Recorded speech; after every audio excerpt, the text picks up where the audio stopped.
దూర ప్రాంతాల దగ్గర నుంచి మరి కాయతి బాలు గారి కోసం వచ్చినటువంటి మేధావులకి, ప్రజా సంఘాలకి, కళాకారులకి, జర్నలిస్టులకి, ఉద్యమకారులకి, కుల మతాలకు అతీతంగా విచ్చేసిన అందరికీ కూడా హృదయపూర్వకంగా ఉద్యమాభివందనాలు తెలియజేస్తా ఉన్నాను. మరి బ్రోకర్ జర్నలిస్టులు ఉంటేనేమో బ్రోకర్లని తిట్టేది మనమే, నిజాయితీగా జర్నలిస్టులు ప్రభుత్వంతో పోరాడితే కష్టపడుతుంటే అండగా నిలబడాల్సినటువంటి వ్యక్తులను కూడా మనమైన విషయాన్ని తెలుసుకోవాలి.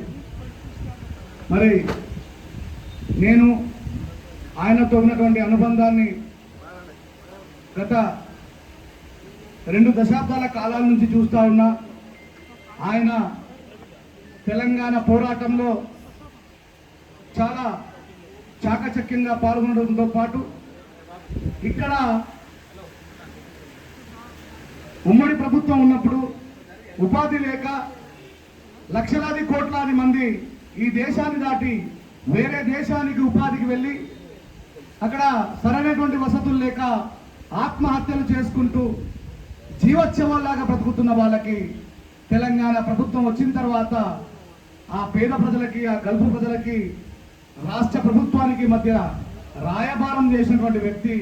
ఎంతో మందికి మరి తిరిగి సొంత దేశాన్ని చేరుకోవడానికి కనీసం శవాలు కూడా రాలేటువంటి పరిస్థితిలో మరి ముందుండి పోరాటం చేసినటువంటి వ్యక్తి. ఈయన ఒక కులానికో, ఒక ప్రాంతానికో, ఒక పార్టీకో, ఒక వర్గానికో అంకితం చేయాలని మిత్రులారా.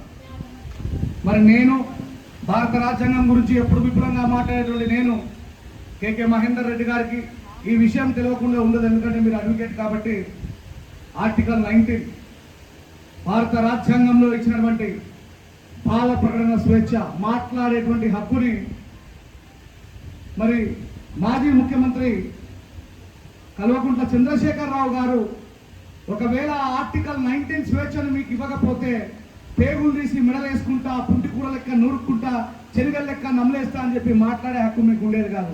ప్రజలను రెచ్చగొట్టే హక్కు మీకు ఉండేది కాదు అనేటువంటి విషయాన్ని కూడా గుర్తు చేస్తా ఉన్నా. రేపు జరగబోయే